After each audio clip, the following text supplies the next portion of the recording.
अस्सलामुअलैकुम, मैं अरीवाली state safe marketing से। आज हम स्टेट सेफ मार्केटिंग के कुछ विजन्स, कुछ गोल्स और उसी के साथ साथ 10 साल सफर के बानी यानी स्टेट सेफ मार्केटिंग के सीईओ जनाब साकिब मिन्हास लिल्लाह साहब का तहे दिल से शुक्रिया अदा करते हैं कि उन्होंने अपने इतने बिजी शेड्यूल में से हमारे लिए टाइम निकाला। अस्सलाम वालेकुम सर। वालेकुम अस्सलाम। सर, मैं आपका शुक्रिया अदा करती हूँ कि आपने इतने बिजी शेड्यूल में से हमारे लिए टाइम निकाला। नहीं, शुक्रिया तो एक्चुअली आप लोगों का बनता है जिन्होंने मुझे इनवाइट कर लिया। नहीं तो नॉर्मली आप देखें, आप जुनेद, शाहबाज और वामिक वीडियोस में लगे रहते हो, हमें कौन पूछता है। चलिए, आपका शुक्रिया, आज आपने इनवाइट कर लिया। नहीं सर, ऐसी तो कोई बात नहीं है। आप सेहत के बारे में बताएं, आपकी सेहत कैसी है? अल्हम्दुलिल्लाह अरीबा, सेहत तो अल्हम्दुलिल्लाह अल्लाह का बड़ा करम है। सेहत पे तो कंप्रोमाइज़ मैं किसी किस्म का नहीं करता। सेहत का तो बड़ा ख्याल रखता हूँ और हर बंदे को रखना भी चाहिए। जी जी बिल्कुल सर, माशाल्लाह से आपने काफ़ी वेट भी लूज़ किया है, वो तो नज़र आ ही रहा है। एक्चुअली अरीबा वाकई वेट काफ़ी लूज़ किया मैंने। उसकी वजह यह है, ये जो रमज़ान गुजरा है ना, इसमें पराठे, दही और मक्खन पत्नी क्या क्या खाता रहा हूँ और वेट बहुत ज़्यादा बढ़ गया था, तकरीबन 110 चला गया था। तो अब जैसे ही रमज़ान गुजरा है तो 1 महीना 1.5 महीना हो गया मुझे, तकरीबन 20 किलो तक मैंने कम कर लिया और मज़ीद अभी 10 केजी और मैंने इसको कम करना है। Oh my God! अच्छा सर, ये तो हो गई आपकी वेट लूज की जर्नी। चलते हैं कुछ आपकी बिजनेस जर्नी के बारे में बात करते हैं, अगर आपकी इजाज़त हो तो। जी जी बिल्कुल अरीबा, बिज़नेस जर्नी के बारे में आप जो चाहे पूछें, और पूछना ज़रूरी भी है ताकि ये हमारी जो यूथ है इसको कुछ मोटिवेशन मिल सके। और मोटिवेशन जो है ना, ये बड़ी ज़रूरी होती है। सर, मेरा पहला सवाल आपसे ये है कि आपने अपना रियल एस्टेट का बिजनेस कब और कैसे शुरू किया? इसलिए अरीबा, रियल एस्टेट की बात करें तो रियल एस्टेट में मैं काफ़ी लेट हो गया था इस बिज़नेस में आने में।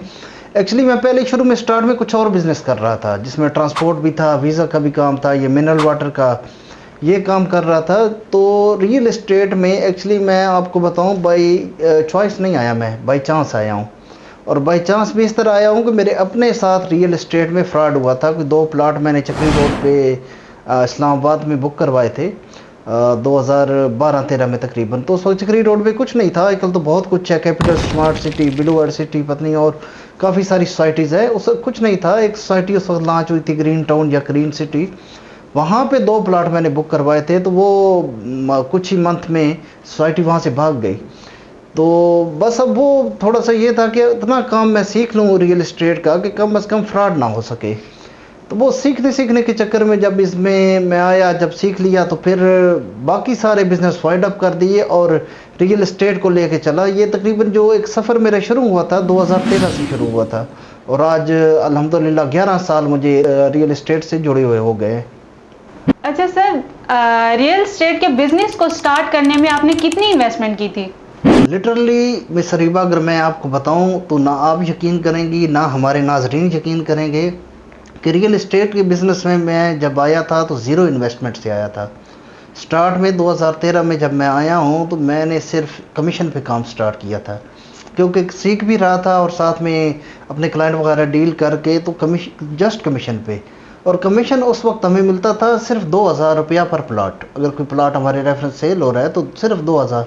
अच्छा, प्लाट भी उस वक्त सस्ते होते थे, 40-40 हज़ार का प्लाट होता था या 60 हज़ार का, 4000 डाउन पेमेंट और 2000 कुछ महीना किस्त, इस तरह उस टाइम चलता था। तो जब मैंने अपनी कंपनी ये स्टेट सेफ मार्केटिंग लॉन्च की थी तो कुल इन्वेस्टमेंट मेरे पास टोटली 3 लाख रुपया थी। 3 लाख से इसका मैंने स्टार्ट लिया था स्टेट सेफ मार्केटिंग का। सर, 3 लाख से स्टार्ट लिया था? यकीन नहीं हो रहा। तो इस वक्त कंपनी की क्या पोजीशन है? जी बिल्कुल मिस अरीबा, 3 लाख से स्टार्ट किया था। एक्चुअली पहले स्टार्ट में मैं एक और ग्रुप के साथ काम कर रहा था, लेकिन फिर एक स्टेज पे आके उस ग्रुप को किसी वजह से मुझे लीव करना पड़ा और अलग कंपनी मैंने अपनी ये स्टार्ट की, स्टेट सेफ मार्केटिंग। और स्टार्ट में तो सिर्फ एक चेयर और एक टेबल रख के मैं बैठा था, और वो भी सेकंड हैंड मैंने परचेज़ किए थे, और 2 आई थिंक सोफे थे। बस उसी तरह मेहनत करते गए और आज अल्हम्दुलिल्लाह आप पोजीशन देखती हैं तो आज तो एक पूरा ग्रुप ऑफ कंपनीज बन गया है, state safe group of companies, जिसके तहत state safe marketing, state safe construction, state safe interior designs, इसके अलावा स्टेट सेफ कंक्रीट, तो स्टेट सेफ इंजीनियरिंग, ये सारी कंपनियां काम कर रही हैं। और इनका अगर कैपिटल देखा जाए तो इस वक्त तकरीबन अल्हम्दुलिल्लाह 1 अरब क्रॉस कर चुका है, जो हमारा अपना एसेट मार्केट में है, अपना कैपिटल है इन कंपनीज़ का, तो 1 अरब से ज़्यादा जा चुका है। माशाल्लाह माशाल्लाह सर, अल्लाह पाक स्टेट सेफ मार्केटिंग को मजीद तरक्कियां अता फरमाए। सर यहाँ तक पहुँचने के लिए कोई वजीफा? नहीं नहीं, ऐसा कोई वजीफ़ा नहीं है। अगर आप रियल एस्टेट मार्केट को टच कर लें, 90% आपको फ्रॉडिये मिलेंगे, डॉजेस मिलेंगे, सब्ज़ बाग दिखाएंगे। लेकिन अल्हम्दुलिल्लाह हमने शुरू से एक ही मार्टो रखा है कि ईमानदारी से काम करना है और जो चीज़ हमने कहनी है वो चीज़ डिलीवर करनी है। इवन कि अगर आप मार्केट उठा के देखें, एक मार्केटिंग कंपनी बैठी है, कोई भी प्रोजेक्ट उनको ऑफ़र करता है कि हमारी मार्केटिंग ले लो, तो वो भाग के ले लेते हैं। अच्छा, उसमें फिर मार्केट के अंदर आपको प्रॉफिट भी ज़्यादा दिखाया जाता है, कमीशन ज़्यादा दिखाए जाते हैं। लेकिन हम काम ज़रा अलग अंदाज से करते हैं। अगर हमें कमीशन कम भी मिल रहा है, प्रॉफिट कम भी मिल रहा है, पहले हम उस प्रोजेक्ट को मुकम्मल तौर पर वेरीफाई करते हैं, डॉक्यूमेंटेशन के हवाले से भी और ज़मीन के हवाले से भी। मेन लैंड के अंदर इश्यूज़ होते हैं जो बाद में आपके कोर्ट्स तक चले जाते हैं, लैंड लॉर्ड लेके चले जाते हैं, उनके आपस के झगड़े होते हैं। तो इन सब चीज़ों को वेरीफाई करने के बाद हम उस प्रोजेक्ट की डीलरशिप लेते हैं और उस पर काम करते हैं। तो बस यही वजीफ़ा है हमारा, और तो इसके अलावा कोई वजीफ़ा नहीं है। माशाल्लाह से सर, मार्केट में आपका काफ़ी नाम है और उसकी वजह भी यही है। अच्छा सर, मैं चलती हूँ अपने अगले सवाल की तरफ कि आपने मार्केट के उतार चढ़ाव और मुआशी बहरान को कैसे हैंडल किया? जी बिल्कुल मिस रीबा, देखें रियल एस्टेट फील्ड में ना उतार चढ़ाव बहुत ज़्यादा है। जब से मैं इस फील्ड में आया हूँ, दूसरी बार ये डाउनफॉल चल रहा है, रियल एस्टेट का डाउन जा रही है। और एक्चुअली इसके कंपटीटर भी कोई छोटे नहीं हैं। कंपटीटर भी इसके आप देख लें, स्टॉक एक्सचेंज है, बैंकिंग सेक्टर है, उसके अलावा गोल्ड है। आज़ाद चाय वाले की बातें सुने तो वो तो एक अलग चीज़ कहता है, लेकिन रियल एस्टेट एक किसी भी मुल्क की मईशत की रीढ़ की हड्डी है। और इसी तरह फिर कंपटीटर भी इसके हैवी हैं। इस वक्त भी आप अगर बैंक्स को देखें तो 22% तक इंटरेस्ट दे रहे हैं। जब बैंक 22% तक इंटरेस्ट देना शुरू कर देता है तो रियल एस्टेट फिर उतना प्रॉफिट नहीं दे पाती, तो ऑटोमेटिकली उसकी मार्केट डाउन गई होती है।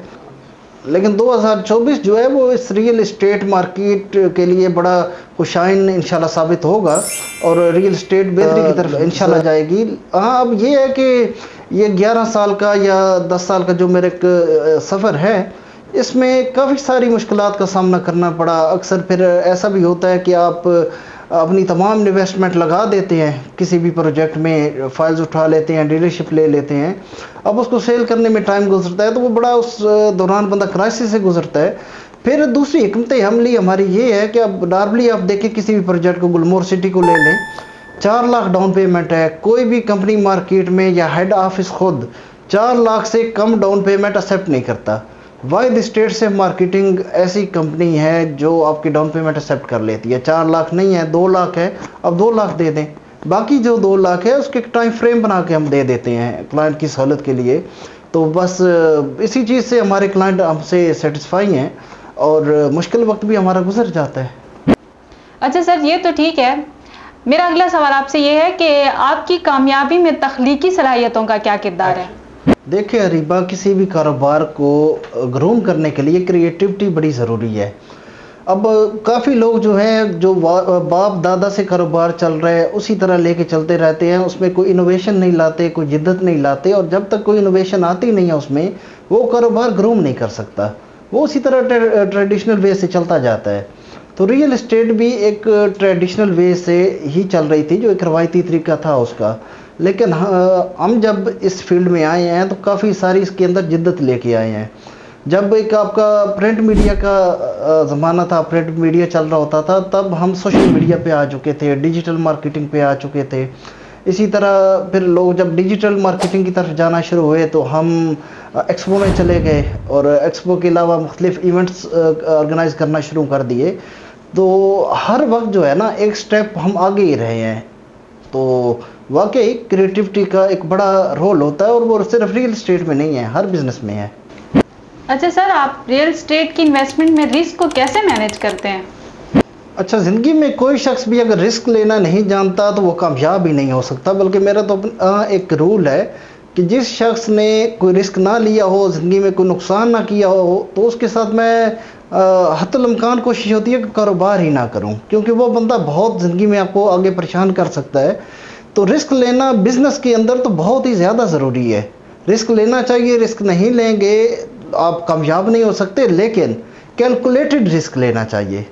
ये नहीं कि अपनी पूरी आप जमा पूंजी पूरी इन्वेस्टमेंट रिस्क बेस पे लगा दें और एंड पे हाथ में कुछ ना रहे। कैलकुलेटेड एक तो रिस्क लें। दूसरा, अच्छा, रियल एस्टेट एक ऐसी फील्ड है जिसके अंदर आपका नुकसान नहीं है। नुकसान सिर्फ इस सूरत में है जब आप अंधाधुंध अपनी इन्वेस्टमेंट करते हैं, लेकिन अगर वही इन्वेस्टमेंट अपनी आप सोच समझ के कर लें, सही तरीके से प्रोजेक्ट्स को वेरीफाई करके कर लें, फिर भले आप रिस्क ले लें तो उसमें नुकसान होता नहीं है, लॉस किसी किस्म का होता नहीं है। अच्छा, फिर इसमें सिर्फ ये नहीं होता कि आपने रिस्क लेना है, आपको रिस्क मैनेज करना भी आना चाहिए कि अगर लेट्स सपोज रिस्क आपने लिया किसी एक जगह इन्वेस्टमेंट करके, वहाँ पे किसी सूरत लॉस हो जाता है तो उसको आपने मैनेज कैसे करना होता है। सिंपली अगर मैं बताऊँ आपको, अब स्टेट से मार्केटिंग भी कंपनी है, अगर कहीं पे इन्वेस्टमेंट कर रही होती है तो 60 to 70% इन्वेस्टमेंट इसकी अपनी होती है, 30 to 40% इन्वेस्टमेंट इन्वेस्टर्स की होती है। तो अगर वहाँ पे आपको लॉस हो रहा है तो उसको आपने मैनेज कैसे करना है, अपने क्लाइंट्स को उस लॉस से बाहर कैसे लाना है, तो ये चीज़ें भी बड़ी मैटर करती हैं। उसमें फिर कैश फ्लो आ जाता है। जो शख्स, जो कारोबारी बंदा अपना कैश फ्लो मेंटेन नहीं कर सकता, नहीं जानता, वो आई थिंक सक्सेस नहीं हो सकता। अच्छा सर, इस फील्ड में ऐसी कौन सी गलतियां हैं जो नए आने वाले लोग करते हैं और उन्हें नहीं करनी चाहिए? जी मिस रिबा, देखें, न्यू कमर्स जो गलतियां करते हैं, एक तो जो हमारी यूथ है ना, यंग जनरेशन, इनका गोल ही ज़रा अलग होते हैं। रातों रात इन्होंने करोड़पति बनना होता है, चाहे वो सही तरीका चूज़ कर रहे हैं या गलत तरीका चूज़ कर रहे हैं। इनके अंदर लालच हद से ज़्यादा होता है, ठीक है। उसमें कोई भी प्रोजेक्ट है, उस पर ये काम अंधाधुंध शुरू कर देंगे, कोई वेरीफाई नहीं करेंगे, कोई उसको मतलब एनओसीज चेक नहीं करेंगे, कुछ भी नहीं करेंगे। बस वहाँ से थोड़ा कमीशन ज़्यादा मिलता है, बस शुरू हो गए कि रातों रात हम करोड़पति इसमें बने और बस इन्वेस्टमेंट लोगों की करवाते जा रहे हैं। तो सबसे मेजर गलती तो ये है, सबसे पहले आप काम को अच्छी तरह सीखें, सीख के उस पर ग्रिप हासिल करें, उसके बाद आप काम अपना स्टार्ट करें, ताकि आपकी वजह से किसी और का नुकसान ना हो। इस चीज़ से इनको बचना चाहिए और लालच नहीं करना चाहिए। लालच जो है ना, ये इंसान को मरवा देता है। हमेशा मुस्तकिल मिजाजी से आहिस्ता आहिस्ता चलते जाएं तो इंशाल्लाह कामयाबी ज़रूर होती है। अच्छा, जहाँ तक मैंने मुस्तकिल मिजाजी की बात की है, तो वो देखिए, अगर रियल एस्टेट की फील्ड में एक बंदे ने रहना है तो उसमें ये है कि 6 महीने एक जगह पे काम कर रहे हैं, वहाँ से छोड़ के 3 महीने दूसरी जगह पे, फिर तीसरी जगह पे 4 महीने काम करेंगे, तो इसको भी मुस्तकिल मिजाजी नहीं कहते। एक प्लेटफॉर्म से अगर आप जुड़ गए हैं तो उसी प्लेटफॉर्म के साथ चलते जाएं। अगर उस प्लेटफॉर्म को छोड़ के आप दूसरे पे जाते हैं तो ऑलरेडी आप वहाँ पे अपनी वर्थ ख़त्म करके जा रहे हैं, क्योंकि ये मार्केट है, मार्केट में हर बंदा एक दूसरे को जानता होता है। ये तो फलां प्लेटफॉर्म से आया है, तो उस पर ना वो ट्रस्ट हो पा रहा होता है दूसरी कंपनी का, ना वो ट्रस्ट करते हैं। तो ये चीज़ जो है ना, वो उस शख्स को हमेशा डाउन कर रही होती है। अच्छा, मुस्तकिल मिजाजी में फिर ये चीज़ आती है कि कम अज़ कम 3 साल आप उस फील्ड से मुस्तकिल जुड़े रहें। 3 साल का जो टाइम पीरियड है ना, वो ठीक ठाक आपको सिखा देता है। उसके बाद फिर आप काम अपना स्टार्ट करें। सर, आपने तो 3 साल बता दिए, कोई ऐसा तरीका नहीं है जिससे बंदा जल्द से जल्द कामयाब हो सके? अच्छा, एक चीज़ होती है कामयाबी हासिल करना जस्ट वन टाइम, और एक चीज़ होती है कामयाब होकर उस कामयाबी को होल्ड करना। ये दो अलग अलग चीज़ें हैं। तो जो वन टाइम कामयाब होते हैं, चाहे वो शॉर्टकट मार के भी होते हैं, जिस स्पीड से वो कामयाब होते हैं उसी स्पीड के साथ फिर वो नीचे भी आते हैं। और जब उस स्पीड के साथ नीचे आते हैं तो वो दोबारा फिर उठ नहीं सकते, दोबारा उठने की सकत नहीं रहती, क्योंकि वो अपना नाम उस शॉर्टकट तरीका जो भी अपना रहे होते हैं मार्केट के अंदर, सोसाइटी के अंदर, माशरे के अंदर अपना नाम ख़राब कर लेते हैं। तो जब भी कामयाबी आपने हासिल करनी है और लॉन्ग टर्म उसको लेके चलना है, तो फिर स्टेप बाय स्टेप उसको लेके चलें। एकदम से छलांगे ना लगाएं, नहीं तो वो छलांगे बड़ी ख़तरनाक हो जाती हैं, जो आपके लिए भी और आपके पेरेंट्स के लिए भी शर्मिंदगी का, ठीक ठाक शर्मिंदगी का बायस बनती है, और दोबारा फिर आप को उठने नहीं देती, और दोबारा कभी आप कामयाब हो नहीं सकते। लिहाजा मैं तो यूथ को यही समझाता हूँ कि कभी भी शॉर्टकट रास्ता इस्तेमाल ना करें। अब शॉर्टकट में काफ़ी सारी चीज़ें आ जाती हैं। अच्छा, कराची में आप देखें तो शॉर्टकट के चक्कर में किसी मार्केट में चले जाएं तो काफ़ी फ्रॉडिये लोग बैठे होते हैं, लेकिन फ्रॉड की कोई उम्र नहीं है। वन टाइम फ्रॉड होता है, या ज़्यादा से ज़्यादा 4 से 6 महीने उम्र है। 4 से 6 महीने के बाद फ्रॉड ने मरना होता है, और मरते मरते वो आपको भी नुमाया कर जाता है। तो दोबारा फिर वो चेहरा लेकर मार्केट में आप कारोबार नहीं कर सकते, कामयाब नहीं हो सकते। अच्छा सर, आप अपनी कामयाबी का क्रेडिट किसको देना चाहेंगे? जी अरीबा, अपनी कामयाबी का क्रेडिट सबसे पहले मैं अपने बड़े भाई हाजी रियाज मरहूम, अल्लाह ताला उनकी मग़फ़िरत फरमाए, जन्नतुल फिरदौस में आला मकाम अता फरमाए, उनको देना चाहूँगा। क्योंकि बिज़नेस के जो कंसेप्ट हैं वो मैंने अपने बड़े भाई से सीखे हैं। बिज़नेस तो खैर वो अलग करते थे, ट्रांसपोर्ट का था और नमक साल्ट का था, लेकिन जो कंसेप्ट्स हैं बिज़नेस के, बहुत कुछ मैंने सीखा उनसे। उसके बाद अगर रियल एस्टेट की हम बात करते हैं तो इसमें क्रेडिट ऑफ कोर्स मेरे उस्तादों को जाता है, जिनमें राना इकबाल साहब मेन क्रेडिट उनका। उसके बाद आपकी मैनेजिंग डायरेक्टर में शकीला, मेरी उस्ताद हैं, 2 साल मुझसे सीनियर इस फील्ड में, और काफ़ी रियल एस्टेट मैंने इनसे सीखा है। तो इन उस्तादों को क्रेडिट ऑफ कोर्स मैं दूंगा। और राना इकबाल साहब, मैं तो रियल एस्टेट में आ गया, अल्हम्दुलिल्लाह कामयाब भी हो गया, लेकिन वो रियल एस्टेट से निकल गए, कुछ और अलग बिज़नेस उन्होंने स्टार्ट कर दिया। जहाँ भी है अल्लाह ताला उनको खुश रखे, क्योंकि उस्ताद एक सीढ़ी होता है, ठीक है, उस सीढ़ी से मैं कामयाबी की तरफ चला गया, तो बस दुआ ही है उनके लिए। उसके बाद ये तो एक इस फील्ड में कामयाब एक हद तक हुआ था। मज़ीद जो मेन कामयाबी है उसमें टीम का बड़ा रोल होता है। तो टीम अल्हम्दुलिल्लाह एक स्ट्रांग और अच्छी मिली थी मुझे। अब स्टार्ट से अगर मैं बात कर लेता हूँ तो मिस जायशा थी, या कामरान का नाम इसमें बड़ा नुमाया है। कामरान ने बड़ा रोल अदा किया, एक मजबूत टीम मेंबर था, ठीक है, बल्कि आप कह लें कि एक स्टेट सेफ मार्केटिंग का पिलर था। उसके बाद फिर काफ़ी टीम हमारी साथ ज्वाइन रही, लेकिन इस वक्त प्रेजेंट भी हम देखें तो एक स्ट्रांग टीम अल्हम्दुलिल्लाह हम रखते हैं स्टेट सेफ मार्केटिंग की, जिसमें आप देख लें आपका ब्रांच मैनेजर जुनैद और मिसबिया आ जाते हैं। फिर उसके नीचे जितनी भी टीम है, वामिक हो गया, शबाज हो गया, या आप डालमिया ब्रांच के भी स्टाफ को काउंट कर लेते हैं, सिराज वगैरह को, तो एक स्ट्रांग टीम है। तो आपको उस्ताद तो एक रास्ता दिखा देता है, एक मंजिल पे पहुंचा देता है, लेकिन उस पे कायम रहने के लिए आपकी टीम का स्ट्रांग होना बड़ा ज़रूरी है। और अल्हम्दुलिल्लाह अल्लाह का ये ख़ास करम है मुझ पे भी और स्टेट सेफ मार्केटिंग पे भी कि टीम हमारी बहुत मजबूत है। माशाल्लाह सर, टीम तो वाकई स्ट्रॉन्ग है। पनमा में भी टीम ने बढ़ चढ़कर हिस्सा लिया। आखिर में आप लोगों को क्या नसीहत करना चाहेंगे? जी अरीबा, मैं लोगों को यही नसीहत करूँगा कि देखें, रियल एस्टेट जो है ना, ये कोई छोटा प्रोडक्ट नहीं है। इसमें आपकी ज़िंदगी भर की जमा पूंजी लगती है। इसमें ख़वातीन अपने जेवर बेच रही होती हैं, तब जाके एक प्लाट आप लोग वो भी इंस्टॉलमेंट पे ख़रीद रहे होते हैं। लिहाजा इस मार्केट के अंदर बहुत सारे फ्रॉडेंटल पहलू हैं, फ्रॉडेंटल लोग हैं, उनसे अवेयर रहें। कभी भी किसी के बहकावे में ना आए। सब्ज़ बाग लोग दिखाते हैं, लेकिन उन सब्ज़ बाग में आप नहीं आए। एक सिंपल सा मैं आपको फार्मूला बता देता हूँ। अगर आप एंड यूज़र हैं और कोई भी रियल एस्टेट वाला आपको कह रहा है कि ये प्लाट मुझसे आप ख़रीद लें, और 2 महीने 3 महीने या 6 महीने में ये डबल प्रॉफिट के साथ या कुछ प्रॉफिट के साथ मैं आपका सेल करवा दूंगा, ख़ुद ले लूँगा, तो ये एक सब्ज़ बाग आपको दिखाया जा रहा है। आपने इस सब्ज़ बाग में कतई नहीं आना, क्योंकि जो एंड यूज़र होता है उसको प्लाट ख़रीद के कम से कम 2 से 3 साल तक होल्ड करना पड़ता है, तब जाके वो प्लाट प्रॉफिट देने के काबिल होता है।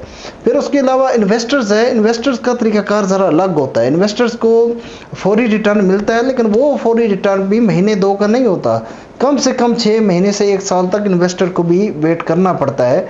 तो इन चीज़ों को आपने लाजमी ख्याल रखना है। और दूसरा, जब भी आपने कोई प्रॉपर्टी ख़रीदनी है तो उसका मशवरा अपने चाचे, मामे, ताए, कज़न के साथ, दोस्त के साथ नहीं करना, क्योंकि उनकी फील्ड रियल एस्टेट है ही नहीं, वो तो अलग कारोबार करते हैं, उसमें एक्सपर्टीज़ है। या आपने हमेशा मशवरा लेना है, राय लेनी है एक अच्छी रियल एस्टेट कंसल्टेंसी कंपनी की, जैसा कि स्टेट सेफ मार्केटिंग एक रियल एस्टेट कंसल्टेंसी कंपनी है।